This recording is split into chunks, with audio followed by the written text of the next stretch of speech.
I don't know if I can be informal with you. All right. Good morning, everybody. I hope you're having a great start Monday. Well, I'm sorry, but I'm going to start with a question again. So, how many of us do actually have noticed a dribbling tap or a broken tap or a running water tap in public places like railway stations or airport, temples, theaters, malls, schools, colleges? How many of us? Me always. And how many of us do actually intervene, go there, try to close it, or try to, talk to the authorities and tell them that you need to get it mended? And I feel the Gurdwara committee people are going to throw me out very soon. My entry would be banned because that's one thing I always do. I get into these kind of malls, and the first thing I do is get into the washrooms and try to, keep closing the taps most of the time. So here, what I'm trying to say is that this is where we need to bring our attention to. These are very, very small things. We have mummies and daddies here. You have your kids who brush their teeth in the morning. Most of them leave the tap open while they're brushing. So how many of us do actually go and tell them that this is wrong? Conservation of water is very important. We live in apartments, we live in flats, wherein per house at an average we have around 8 taps. And in a building there would be like 2 taps which would always keep crying, tip tap, tip tap. And what do? We don't call the plumbers because plumbers are scary.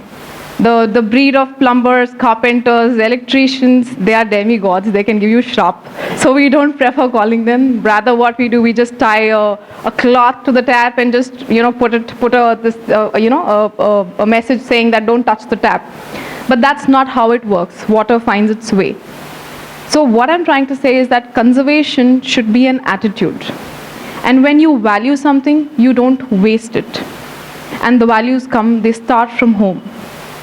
You can always teach your domestic help, your servants, to make the optimum use of water.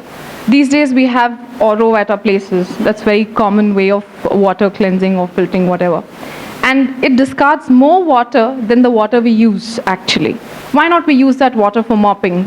Or you wash rice, we can use that water for gardening, or we can put that in, watering the plants. So these are very small things, but main thing here is we need to have that in our mind.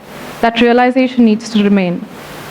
There is more of food that is wasted in an MNC than in an orphanage. I have practically seen this. You go to MNC canteens, there will always be written that, do not waste food, but people don't even lift their neck an inch to see what is written because they're so busy with, their own routine. But they don't understand that this food can cost a lot to someone. We go to weddings, we don't forget the overloaded plates, and we tend to be more greedy than needy. We don't understand that these are very small things that can actually bring a very big change. Because our stomach knows how much it needs, but the food doesn't belong to us completely. It belongs to every living being that is there on earth. So these are certain things which I feel as an individual we should be taught. Now, every time when you throw that leftover or that extra food into the garbage, you should think about those people who don't even get one meal per day. And then we talk about poverty in India. And coming back here, please don't laugh, but my car is called as a pantry car. Because I learned this concept with life that why should I have anything extra in my house? There is always 10% of things in our house which we don't use and which will never be used. Be it in your kitchen, there would be one kind of food that is there and which nobody would want to eat. And it will just rot there. Why not we just keep it in the car, because we don't have that extra time to go down somewhere and give it to someone. So just keep it in your car all the time. I have all the extra clothes that I don't wear, or since I'm putting on weight, so all those which don't fit me, why do I just leave it in the cupboard? Why not put it in the car, and while I'm driving to college, I find somebody, give it off. Who needs it more than you? And the same thing, I just do that, which I felt was a good way of, keeping the house I don't want anything extra in life. What I have, I should be using that. That's more important. Now coming back to garbage, and one more question. How many of us do actually think before disposing of any sharps, like razor blades, or a broken tube light, a broken mirror, a broken crockery, or needles, the sewing needles that get rusted? What do? We just throw it in the trash like that. Have you ever thought about the rag pickers who use their bare hands to pick up the filth? Or think about the strays or animals who actually get inside the trash literally to get some rotten food to fill their stomachs. So there is a way of disposal which we need to learn and which we need to practice in our day-to-day lives, so that, unintentionally also we should not be hurting somebody that way. So it's always better you wrap it up in a paper, or a thick plastic paper, or a thick paper, wrap it, tape it, and put it in a box. Even better if you can mark it with a sketch. So ma'am also mentioned about the disposal part of things. So we need a better way of disposing. Start from home. Teach your children the same thing. And then, what I personally feel here is, from the time we are born, we have a role to play. You play a role of a son, a father, a husband, or similarly a sister, a wife, a girlfriend.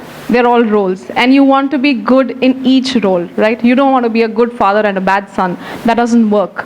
So when you're expected to be good in all these roles, you are a social animal. You have a role towards your society, which is the most neglected role. We are, after all, social beings. We live in the society. We need to be responsible for whatever we do in the society and within the society.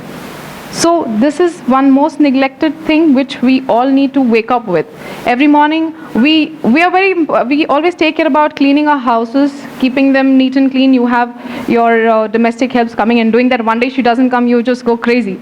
Similarly, when we walk on the road, we don't follow the same things when we are out of the house. So that is where we need to sensitize children. We need to sensitize our own selves towards it. It's a very small thing, but then they make a lot of difference. And lastly, I'd like to share one small instance that happened this morning. While I was driving and coming here, I just saw somebody at a rocket speed behind, and he was just honking consistently. For a moment, I thought maybe he's, applied some glue stick and put on the horn button and it's just not moving. And then I said, okay, boss, I'll give you some place to go. But he didn't want to overtake from the right. So, the left overtaking is more in vogue these days. So he overtook me from the left. And the people ahead of him didn't want to give him place. So finally at the Satyam junction, all of us were together. So me, the honky, and the guys who were in front. And I look at him and I say, okay, you were at rocket speed. What were you thinking? I'm sure you were not thinking about your parents. Neither your future wife or kids, because you not have one if you're with this speed all the time. So, but I was glad that he didn't jump the red signal. Because that's something very common I get to see, especially the family men with kids and mummies behind. They would look right, left, nobody jump the signal. And then we tell our children, please drive safely. That doesn't happen. So when you do not practice, you cannot expect somebody else to follow. We have to be very responsible when it comes to children. You give them a phone, you give them a bike, understand how they drive. Try to make them understand the traffic rules. That's one thing very important which I feel is a role of a citizen.